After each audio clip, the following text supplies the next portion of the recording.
नमस्कार दोस्तों, मैं हूं आपका दोस्त हिमांशु चौधरी और आपका बहुत बहुत स्वागत है हमारे YouTube चैनल पर, जहां आपको मिलती हैं रोजाना एक से बढ़कर एक प्रेरणादायक कहानियां और पौराणिक कथाएं।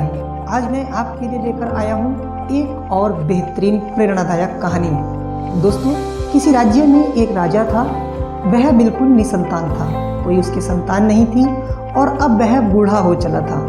बुढ़ापे में उसको चिंता सताने लगी कि उसके बाद उसके राज्य का जो उत्तराधिकारी बनेगा वह कौन बनेगा, क्योंकि उसके कोई औलाद नहीं थी। एक दिन राजा ने निर्णय लिया, उसने एक दिन निश्चित कर लिया और अपनी प्रजा में उसने मुनादी करा दी कि इस दिन निश्चित समय पर जो भी मुझसे मिलने आएगा मैं उसे अपने राज्य का एक टुकड़ा दूंगा। अब यह बात जब उनके प्रधानमंत्री को पता चली तो उन्होंने अपने राजा को समझाया कि महाराज, आपसे मिलने तो पता नहीं कितने लोग आएंगे, इस प्रकार तो राज्य के टुकड़े टुकड़े हो जाएंगे, आप ऐसा निर्णय मत लीजिए। तब राजा ने अपने प्रधानमंत्री को बिल्कुल निश्चिंत किया कि आप चिंता ना कीजिए, आप बस देखते रहिए कि क्या होता है। अब जो है उस निश्चित दिन राजा ने, जहाँ पर राजा को प्रजा के साथ मिलना था, वहाँ के सामने एक बगीचा था जो राजमहल का शाही बगीचा था। वहाँ पर राजा ने बहुत ही अच्छा प्रबंध किया, उसमें नाच गाने का, खाने पीने का, मदिरा का, सुरा सुंदरी का, सब उसने अच्छा प्रबंध वहाँ पर कर दिया था। अब जो लोग राजा से मिलने के लिए आने वाले थे, लगभग सभी लोग उसमें अटक कर रह गए। कोई सुरा सुंदरी का नाच देखने लगा, कोई मदिरा पीने लगा, कोई खाने पीने में लग गया।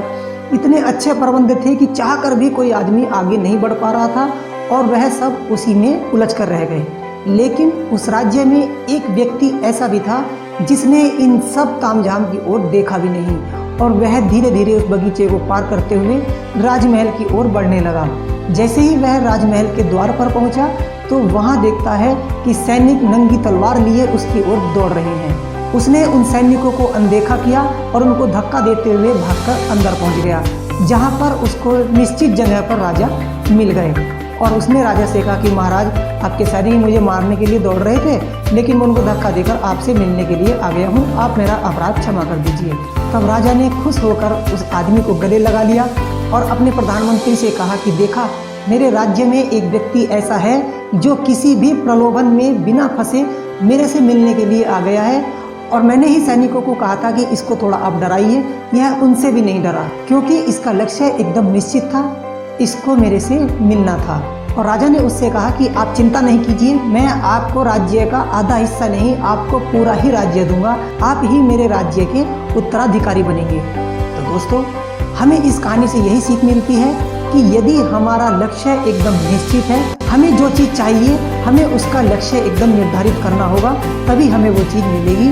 हमें बीच में किसी प्रलोभन में नहीं फंसना है। प्रलोभन माने कि वो लोग होते हैं कि आप आगे तो बढ़ना चाहते हैं, लेकिन कुछ लोग आपकी टांग खींचते हैं कि आप ये नहीं कर पाएंगे, आपसे नहीं होगा। तो जिस प्रकार उस शाही बगीचे में जो प्रलोभन में लोग फंस गए थे, इसी तरह से हमारे जीवन में भी जब हम आगे बढ़ते हैं, अपने किसी काम की ओर आगे बढ़ते हैं, तो समाज के लोग हमारी टांग खींचते हैं। वही वो प्रलोभन की तरह होते हैं कि वो हमें हतोत्साहित करते हैं और हमें जो है आगे बढ़ने के लिए रोकते हैं, लेकिन हमें उनकी बातों पर ध्यान नहीं देना है। वो क्या कह रहे हैं और हमारे बारे में वो क्या सोचते हैं, इस बात पर आप बिल्कुल ध्यान मत दीजिए। आप सिर्फ अपने लक्ष्य की ओर कदम बढ़ाते रहिए, सफलता आपको इतनी अवश्य मिलेगी।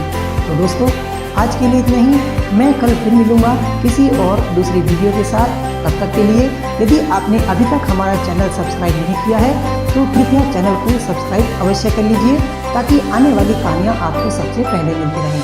तब तक के लिए आप लोग स्वस्थ रहिए, अपना ध्यान रखिए। धन्यवाद।